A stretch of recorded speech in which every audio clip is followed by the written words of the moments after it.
Perfecto. Vamos a ver y vamos a continuar en nuestra sesión con lo que sería, en este caso, eh, el tema del plagio. ¿Por qué es un tema tan importante adicional a este tema? Por supuesto, tenemos que analizar lo que sería, en este caso, las normas APA y, por supuesto, lo que sería la hipótesis y la formulación de las variables en una investigación científica. Vamos a entrar en materia. ¿Qué implica el término plagio? Plagio es el término, es el acto de poder presentar las ideas de otros investigadores, de otros autores, como si fuesen propias. Es decir, aquella práctica en la cual prácticamente nosotros entramos a Google y le decimos que queremos buscar sobre desarrollo económico, encontramos información en, qué sé yo, de repente en uno, dos o tres libros, copiamos y pegamos e imprimimos y presentamos el documento o simplemente se presenta el documento como tal, eso significa colocar o hacer plagio, porque yo estoy presentando lo que otros investigadores han desarrollado, lo que otras personas han desarrollado, como si fuesen propias, como si fuese una invención mía. Y por supuesto, al haber desarrollado simplemente una búsqueda en Internet, lo único que estaría cometiendo en este caso es plagio. Para poder evitar que se cometa plagio, es indispensable que cada investigación científica, que todos los siguientes profesionales que vamos a hacer, debemos precisamente de utilizar normas internacionales de redacción científica que nos va a garantizar no solamente el hecho de que evitemos el plagio, sino también el tener un informe, una investigación científica que se encuadre en los principales y más importantes requisitos establecidos a nivel mundial, de tal forma que nuestra investigación pueda ser presentada en cualquier organismo, en cualquier biblioteca, en cualquier revista y que ésta, por supuesto, sea aceptada. Es decir, lo que nos va a generar, por ejemplo, el hecho de utilizar normas APA, eh, precisamente nos va a garantizar eso, que tenga un solo tipo de letra, por supuesto, el exigido, en este caso, por la revista, donde nosotros vayamos a plantear o presentar nuestra investigación, pero también nos va a permitir el poder tener un solo formato en el tema de las tablas, en el tema de las figuras, en el tema de los contenidos y por sobre todo cuando lleguemos a la parte de la revisión biográfica, la parte de los antecedentes, nos va a garantizar que nosotros estemos evitando plagio. De tal forma que podamos decir que la información que se ha extraído precisamente corresponde a la que ha sido investigada por tal persona en tal libro, en tal año.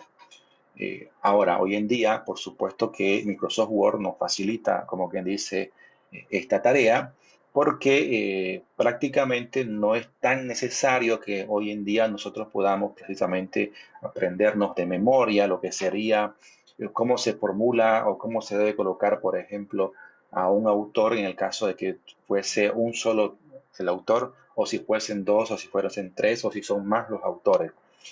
Con Microsoft Word prácticamente lo único que vamos a hacer es llenar los datos que nos exigen para poder precisamente, cumpliendo estos requisitos, pues tener una buena referenciación y cumpliendo con todas estas normas. Pero esa va a ser una sesión adicional y por supuesto una sesión práctica en la cual nosotros podamos precisamente desarrollar esta actividad. Volvemos a insistir en esto. Es importante que evitemos el plagio recurriendo a fuentes primarias, es decir, a tesis, los libros, publicaciones que se han hecho en revistas científicas, donde nosotros siempre vamos a mencionar al autor original. Finalmente, nunca debemos de utilizar las ideas de otras personas como si fuesen nuestras. Tenemos nosotros lo que sería, en este caso, las tres grandes normas. Tenemos las normas Vancouver, que son normas que están más recomendadas, en este caso, para el área de la medicina y las ciencias biológicas. Las normas APA, que hoy en día ya están en su séptima edición, que ha sido publicada precisamente en noviembre del 2019, que son de forma exclusiva para el área de ciencias sociales, es decir, que encaja perfectamente en lo que viene a ser las carreras de la Facultad de Ciencias Económicas y las normas ISO, que prácticamente serían las que nos permiten hacer esta misma tarea, pero de forma exclusiva para lo que viene a ser en este caso las áreas de ingeniería y la construcción civil. Es decir, de alguna manera, cada una de estas áreas, cada una de estas carreras, si queremos llamarlo de esa manera, pues tiene o está direccionado hacia a un tipo de redacción científica. Como acabamos de mencionar, hoy en día estamos ya en lo que viene a ser la norma JAPA, por eso es que vamos a entrar un poquito más a detalle de esta norma, porque esta nos permite, por supuesto, ingresar y tener un manual mucho más eficiente. Estamos en la versión número séptima. Sin embargo, hay que tomar muy en cuenta con el ejemplo que yo les decía, que ahora eh, no es tan necesario que nosotros nos aprendamos de memoria si es que primero va el apellido y después el nombre, y después el año y después el título del trabajo, del libro. No es tan necesario que nos aprendamos todo esto cuando nosotros en Microsoft Word prácticamente puede hacer esta tarea por nosotros. Entonces hay que, como que dice, sacarle el jugo. Ahora, una pequeña aclaración que tiene que tomarse en cuenta, que va a depender muchísimo para poder tener la séptima edición, tendríamos nosotros que tener la última versión de Microsoft instalado en nuestra computadora. Si no tenemos la última versión instalada, entonces es posible que por más que nosotros querramos trabajar con la séptima edición, es posible que el software que nosotros tenemos en casa esté configurada para que pueda trabajarse con la sexta edición. De todas formas, entre la sexta y séptima edición no hay muchas diferencias, los cambios no son significativos, por ende no tendrían demasiado problema precisamente para poder llegar a utilizar la sexta edición. Los principales cambios son que en la séptima edición ya se desprende, por ejemplo, en la sexta solamente se utiliza Times New Roman tamaño número 12, en cambio en la séptima edición ya se puede utilizar Calibri, se puede utilizar Arial, se puede utilizar, hay como 4 o 5 tipos de letras que se pueden utilizar, es decir, ya para todos los gustos, como que dice, habría espacio para todos los gustos. También otro cambio significativo, por ejemplo, y que es importante, es que en la sexta edición el alineado es, en este caso, es justificado, y en la séptima edición el alineado es a la izquierda. Esas son las principales grandes diferencias que existen entre una edición y la otra. En la séptima edición, que es la que nosotros vamos a emplear, en este caso, pues vamos a utilizar, como lo había mencionado hace un instante, Calibri, Arial, Georgia, tamaño número 11, Lucila San Unique, tamaño número 10 y Tiny Roman tamaño 12. A mí yo prefiero, si queremos hablar de gusto, pues yo prefiero y a mí me gusta trabajar con Tiny Roman tamaño número 12, de repente un poquito por el tema un poquito si se puede hablar de tradición o lo que ustedes quieran. En cuanto al tema de los márgenes que se va a utilizar en un documento en Word, pues vamos a utilizar una pulgada, es decir, 2,54 centímetros a la izquierda, a la derecha, arriba y abajo. Es decir, es el mismo margen que se utiliza prácticamente en todo el documento. Ahora, si estuviéramos nosotros hablando de que nuestra tesis, que esta es una tesis de grado, tendríamos que utilizar o emplear en este caso al margen izquierdo, asumir 1 centímetro para el tema de la encuadernación, pero solo y siempre y cuando se trate, en este caso, de lo que sería nuestra tesis de grado, es decir, de un documento que se pueda encuadernar. Si no estuviéramos hablando de un documento que se encuaderne, entonces pues simplemente nos quedamos con 2,54 en los 4 sectores, en los 4 lados. Es importante también que podamos nosotros configurar nuestro documento de tal forma que, por supuesto, podamos llegar nosotros a tener la información con el tamaño de letra, con el tipo de letra de forma adecuada. Para el nivel 1 o el título 1, como queramos llamarlo, el título tiene que estar, como en el ejemplo, centrado, tiene que empezar con mayúscula en cada palabra y por sobre todo tiene que, por supuesto, tener negrillas. El párrafo siguiente En este caso, se tendrá que estar por encima, es decir, no va seguido. Esa es la principal diferencia con lo que viene a ser en este caso para el título 1. Y fíjense que en los párrafos que tienen la misma configuración, en el caso de los párrafos, se tiene, podemos utilizar, por ejemplo, Times New Roman, tamaño número 12, alineado a la izquierda, 2.0 de interlineado. Si ustedes más o menos pueden observar, el interlineado, es decir, una línea y entre la línea de arriba y la de abajo, o la siguiente, hay 2.0 de, en este caso, de espacio. El formato en Word nos va a permitir un interlineado sencillo, de un punto, 1.5 y de 2 puntos, que sería más o menos como un interlineado doble. Pero se puede, vuelvo a insistir, esto se configura, se pone en este caso interlineado 2.0 y con eso automáticamente, una vez que está configurado, todo nuestro documento, toda la parte del párrafo va a tener exactamente el mismo formato. Fíjense que también cuando hablamos nosotros de este pequeño espacio, nosotros vamos a tener precisamente esta facilidad. ¿Ok? Tendríamos nosotros precisamente esto. Aquí hay como que dice una sangría. Esta es una sangría que se debe de respetar en la primera línea. También, por supuesto, ya las normas JAPA nos las diseña y esto en lo que viene a ser en este caso el sistema, pues ya estaría preestablecido. En el nivel 2 o el título número 2, nosotros vamos a tener acá lo que viene a ser en este caso el alineado a la izquierda. Esa es la principal diferencia con el título número 1, alineado a la izquierda. Y por supuesto el título con negrilla y con una mayúscula en cada una de las palabras. La diferencia con el título o nivel 3 es que adicional a esto, lo que vamos a hablar hace un instante, es que este tiene cursiva. Y bueno, ahí les dejo para que ustedes puedan precisamente trabajar para lo que sería el resto de los títulos, título 4, título 5, en el caso que fuese necesario. En cuanto al tema de la referenciación, fíjense que tendríamos nosotros que dos tipos de referenciación bibliográfica.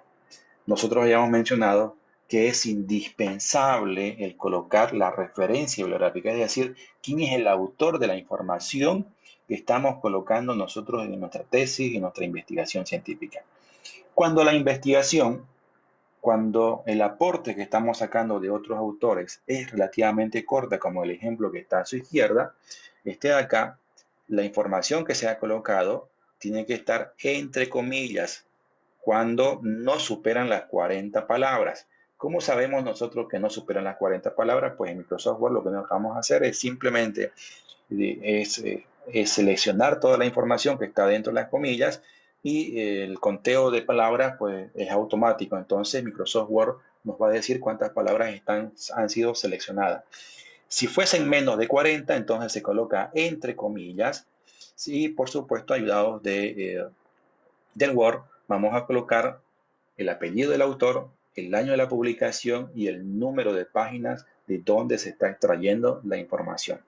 Cuando la información que se está extrayendo es mucho más amplia, como el ejemplo que está a mano derecha, entonces colocamos, en este caso, el nombre, el apellido del autor, el año de la publicación y podemos colocar afirmó lo siguiente o algún otro sinónimo, 2 puntos y colocamos toda la referenciación que nosotros estamos sacando. Para poder finalizar esta información, vamos a colocar el número de páginas de donde está siendo extraída la información. Fíjense, esto es clave porque prácticamente esto es lo que ustedes van a utilizar, esto es lo que van a emplear para poder escribir su monografía.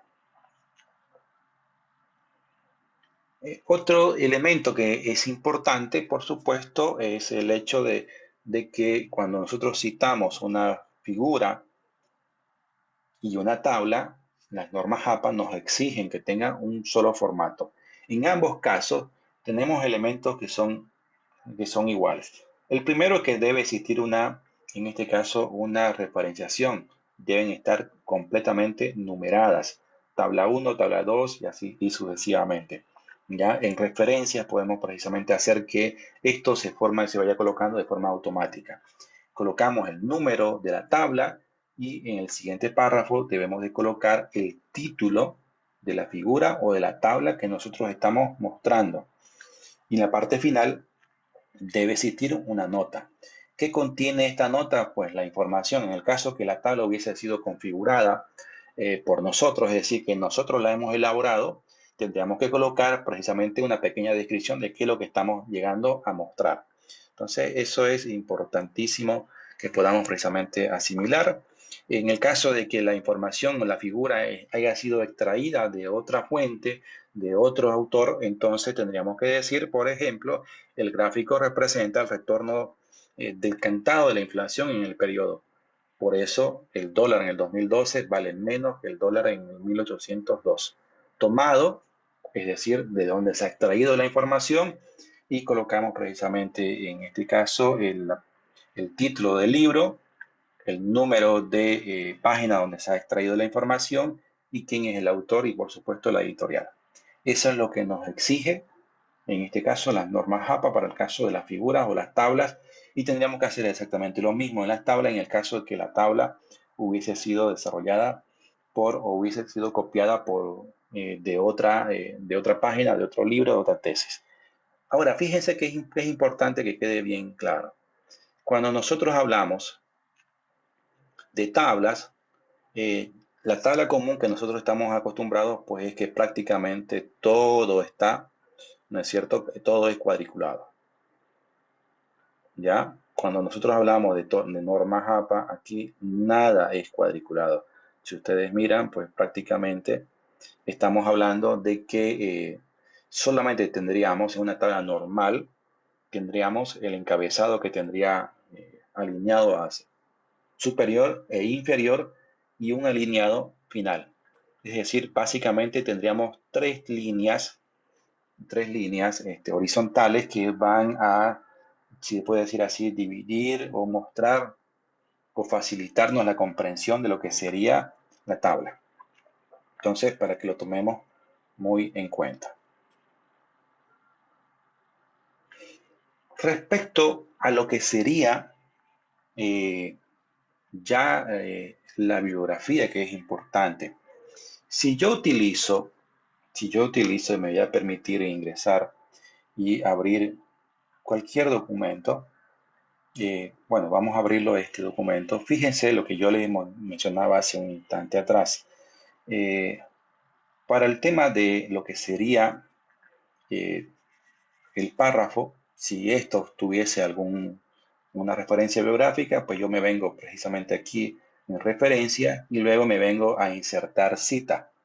Entonces, pues yo solamente, perdón, lo que haría es insertar cita y agregar nueva referenciación y aquí me permite, Microsoft Word me permite, según la norma JAPA, clasificar la forma de las citas, si es que esto es traído de un libro, de una sección del libro, de una revista científica, de un artículo de periódico, de un informe, es decir, aquí tiene prácticamente todo, ¿ya? Entonces eligen, si es de un libro, pues simplemente seleccionan y luego en función a eso y según las normas APA, pues me va a decir qué es lo que necesita, qué es lo que yo necesito llenar para que este sea llenado conforme a las normas APA.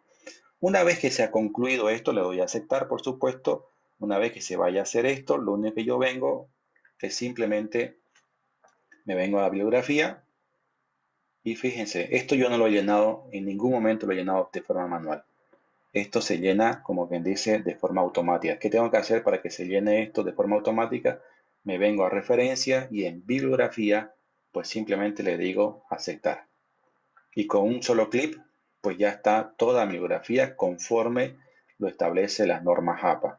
¿Ya? Si quiero actualizar, pues simplemente si he colocado de repente una o dos referencias nuevas, simplemente vengo y le doy un clic acá en la parte superior donde dice actualizar y en cuestión de segundos, pues simplemente ya actualizó e incorporó a las nuevas referencias biográficas. Lo mismo pasa para el tema de las tablas. Yo en referencias me vengo a insertar título y yo le voy a decir si es que lo que voy a insertar es una figura o es una tabla.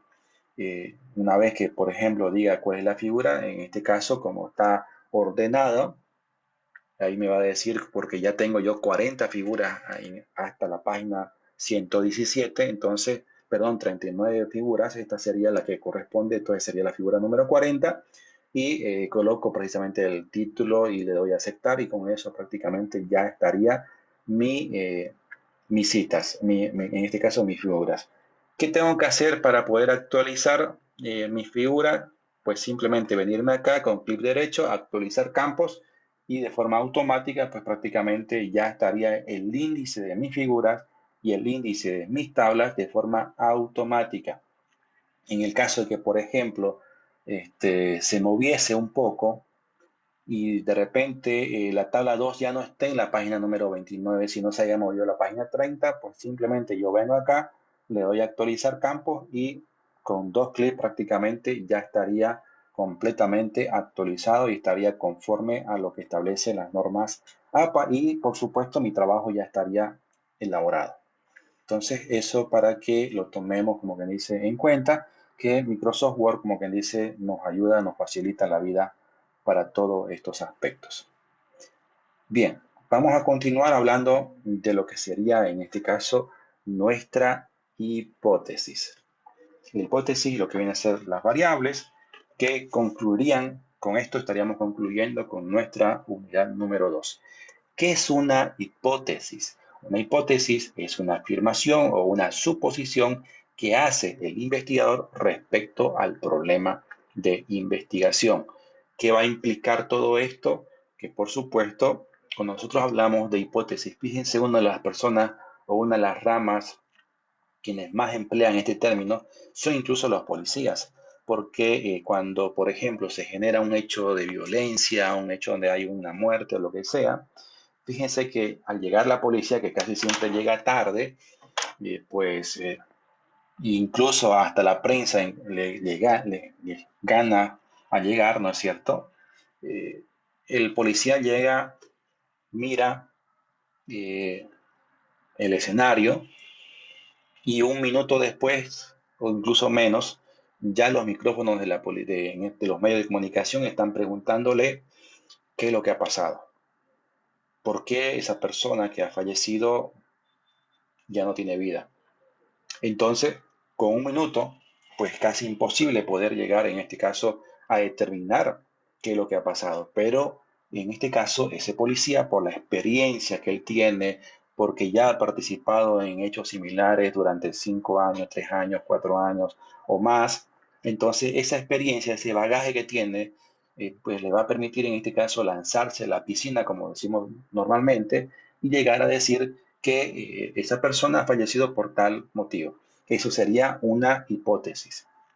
Ahora, la hipótesis tiene que ser contrastada. ¿Cómo va a contrastar ese policía justamente si lo que él se animó a llegar a determinar es real o no es así? Una vez que se va en este caso se van los medios de comunicación, ahí empieza a hacer el proceso de contrastación este policía. Ahí es donde, en este caso, se van a hacer las entrevistas, se va a recolectar, como quien dice, las evidencias, se van a llevar, si hubiesen de repente algún tipo de arma que se ha utilizado, se va a llevar a un laboratorio para que se identifiquen las huellas. Si hay, por supuesto, se va a llevar a la persona que ha fallecido a para que le hagan una autopsia de ley y todas esas cosas, donde va a haber un especialista que va a llegar a determinar exactamente cuál ha sido el motivo por el cual precisamente esa persona ha fallecido. Y después de todas las entrevistas, después de todo lo que viene a ser este análisis y confrontación de pruebas, va a poder llegar a decir si su apreciación inicial era cierta o era falsa. Eso es una hipótesis. Eso es una hipótesis como nosotros lo podemos también desarrollar en una investigación. De tal forma que la hipótesis tiene una función que es muy importante dentro de lo que es el proceso de investigación. Primero, porque va a direccionar el problema al objeto de estudio. Segundo, porque va a permitir contrastar y va a permitir precisamente la identificación de las variables del objeto de estudio. Y va a orientar el uso de métodos y técnicas para poder obtener la información necesaria, los datos necesarios para la toma de decisión. De tal forma que una variable o las variables que van a ser utilizadas en este caso son las variables independientes, dependientes y las intervinientes. ¿Qué más vamos a utilizar y que vamos a ver también en esta pequeña parte? Es el hecho de que la hipótesis son básicamente tres: la hipótesis de investigación, la hipótesis nula y la hipótesis alterna. Vamos a proceder precisamente a hacer una explicación de todo lo que hemos hablado de forma resumida. Volvemos a insistir, ¿qué es una hipótesis? Es una predicción o anticipación de un determinado hecho. Es la explicación tentativa de un determinado fenómeno. Es una técnica mental que utilizamos los investigadores, que utilizan también los policías para poder precisamente aventurarse hacia un hecho que se ha generado en este caso, en una investigación. Y por supuesto, esta tiene que ser contrastada. Ese es el principal elemento, que deba ser contrastada. Esa afirmación tiene que ser contrastada. Por ende, la hipótesis también es una afirmación que aún no ha sido verificada y que va a relacionar dos o más hipótesis. Es importante mencionar que la hipótesis, en el caso que corresponda, porque no en todos los tipos de investigación se aplica la hipótesis, primero que tiene que ser afirmativa. La hipótesis de investigación es 100% afirmativa. Por ejemplo, yo puedo llegar a determinar que eh, las estudiantes de la facultad presentan un mayor rendimiento académico en comparación con los hombres si se genera un esfuerzo o una dedicación de entre 2 o más horas, para que más o menos ustedes tengan una idea. ¿Ok? Luego vamos a ir, por supuesto, analizando y vamos a ir dando más ejemplos respecto a lo que viene a ser en este caso la elaboración de una hipótesis. Por mientras, hablaremos de los elementos que tiene una hipótesis, y estos son básicamente tres.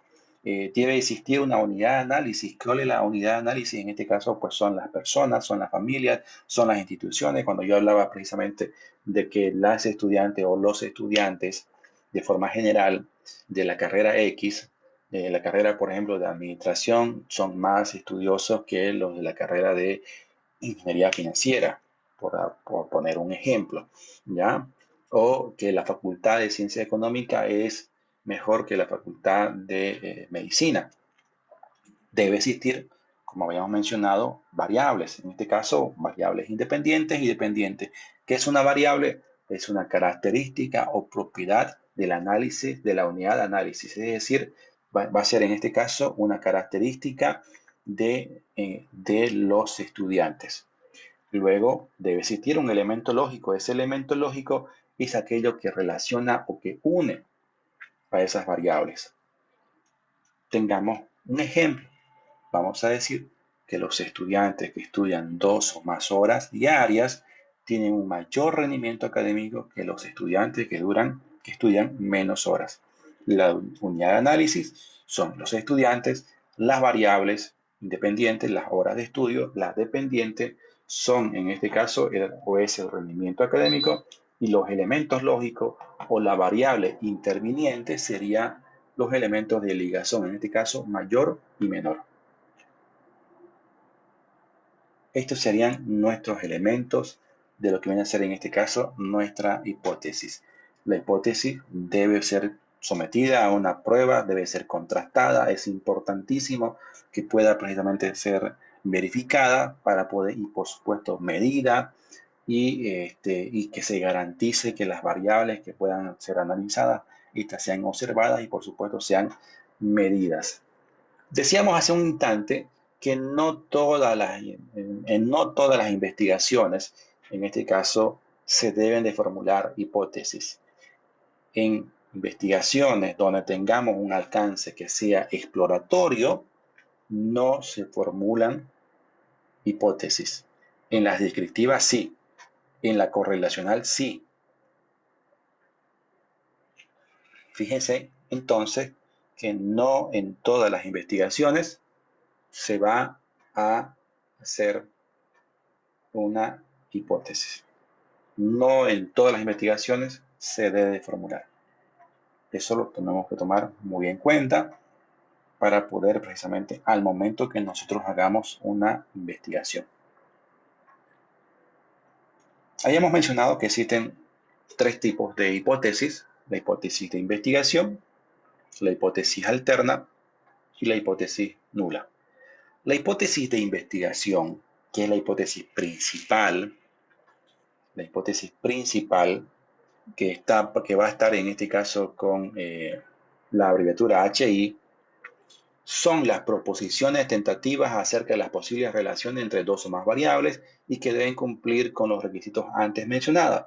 Esta siempre va a ser positiva, afirmativa.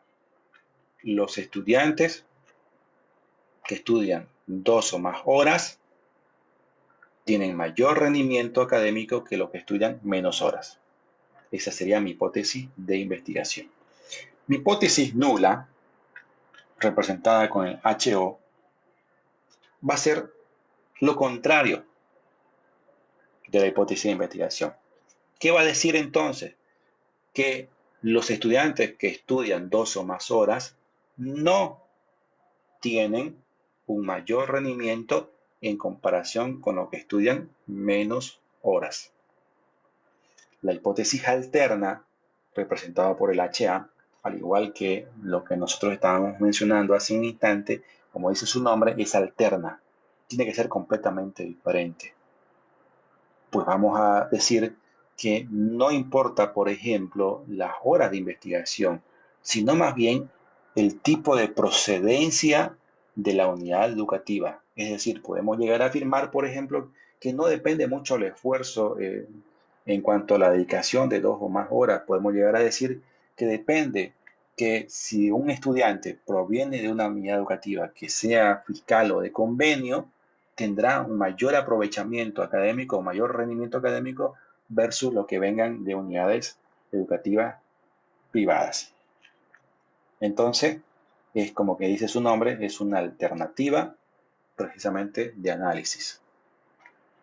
Finalmente, ¿qué es una variable? Hayamos mencionado que es una variable cualquier característica o cualidad de la realidad que sea susceptible a asumir un valor. Tenemos tres grandes clasificaciones. La más utilizada, en la cual nosotros nos vamos a centrar, por supuesto, son en las variables dependientes, independientes y las intervinientes. Sin embargo, tenemos las cualitativas y cuantitativas, las discretas y las continuas. Vuelvo a insistir, nos vamos a centrar en esto último porque son las más empleadas, las más utilizadas en todo proceso de investigación. Vamos a hablar entonces de que las variables que son cuantitativas, como dice su nombre, estas se expresan mediante una unidad de medida. Por ejemplo, un número, un porcentaje, una edad, un peso. En cambio, la variable cualitativa expresan una cualidad. Por ejemplo, el color, el género de una persona. Las variables continuas son aquellas variables que asumen cualquier valor dentro de un determinado rango. Por ejemplo, que puede ser intermedio, 99,5, un cuarto, 2 tercios. En cambio, las discretas o discontinuas son aquellas variables que asumen valores enteros. ¿Ok? Bien, por supuesto, 5, 20, 50 personas, 100 estudiantes, 300 estudiantes. La variable independiente, ya centrándonos, como quien dice, en lo que realmente nos interesa, es aquella variable que tiene la capacidad de poder influir, de poder afectar una variable dependiente. Por ¿Eh? ejemplo, lo que sería la temperatura causa la expansión de los gases. La sequía provoca la migración de las zonas rurales hacia los centros urbanos. La sequía, la temperatura, sería en este caso mi variable independiente y la expansión de los gases y el proceso de migración sería mi variable que se ve afectada gracias a la presencia de la variable independiente. Y por supuesto, cuando ya nosotros hablamos de lo que sería mi variable dependiente, vamos a decir que son aquellas variables que se ven afectadas, que cambia su comportamiento, que se ven afectadas, que aumenta, que disminuyen, de acuerdo a la influencia de una variable independiente. Un ejemplo sería el cáncer provocado por el consumo de la nicotina. En este caso vamos a tener que el cáncer sería mi variable dependiente y el consumo de la nicotina sería mi variable independiente. ¿Ok? Veamos una que ya esté completa. ¿Cuál sería mi variable interviniente? Son aquellas variables que sirven de unión, de relación, de ligación entre una variable dependiente y una variable independiente. Por ejemplo, vamos a decir que el bacilo de Koch provoca tuberculosis cuando el sujeto presenta una baja sostenida del sistema inmunológico. El bacilo de Koch es mi variable independiente, es en este caso la variable que puede afectar, que puede provocar. ¿Qué puede provocar? Tuberculosis. En este caso la enfermedad sería mi variable dependiente. Y la baja sostenida del sistema inmunológico sería la condición necesaria para que el bacilo de Koch pueda provocar la tuberculosis. Entonces, esta relación o este elemento que une a mi variable dependiente e independiente dependiente sería mi variable interviniente.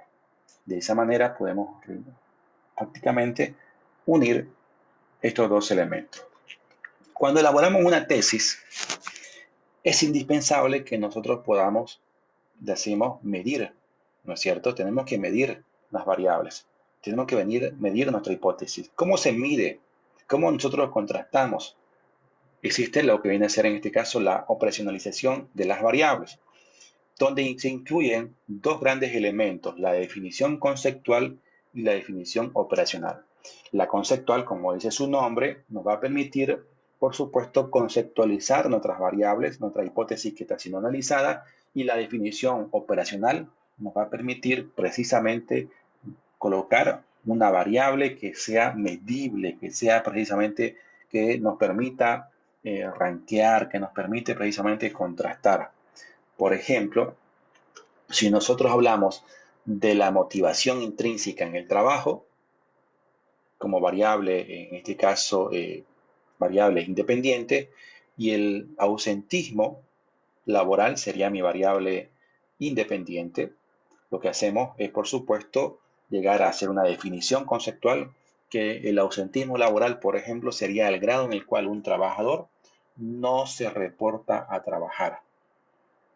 ¿Cómo medimos, en este caso, el ausentismo laboral? A través de la revisión de las tarjetas de asistencia al trabajo durante el último trimestre.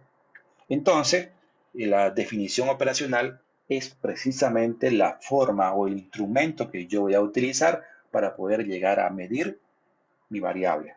En este caso, mi variable dependiente que dice precisamente que es el ausentismo laboral. Acá tenemos nosotros tengo otro ejemplo donde hablamos nosotros del tema del emprendedurismo y una variable, por ejemplo, mi variable independiente nos dice que serían las actividades que se desarrollan los padres, es decir, que hay una influencia de los padres o antecedentes familiares hacia los estudiantes para que puedan precisamente fomentar lo que es el proceso de emprendedurismo. Y dentro de los indicadores, dentro de lo que viene a ser en este caso la operacionalización, vamos a decir que el 20% de los egresados tienen al menos un familiar, un amigo o un compañero que es emprendedor. Y eso es lo que nosotros vamos a contrastar, de tal forma que al final vamos a llegar a decir como conclusión, vamos a poder desarrollar todo el proceso y vamos a, en este caso, a levantar la información con datos primarios, de tal forma que podamos llegar a decir que el 25 o el 30% evidentemente de los futuros profesionales tienen algún familiar que es emprendedor. Por ende, si fuese igual o mayor al 20%, entonces se acepta la hipótesis de investigación.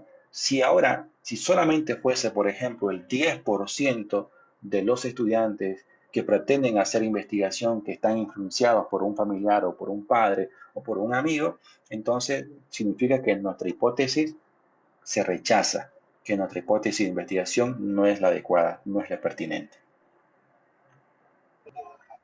Bien, con esto habremos concluido con nuestra unidad. Por supuesto, nuevamente los invito a que puedan, en este caso, seguirnos dentro de lo que vienen a ser nuestras redes sociales y entramos, como que dice, a rondas de consultas y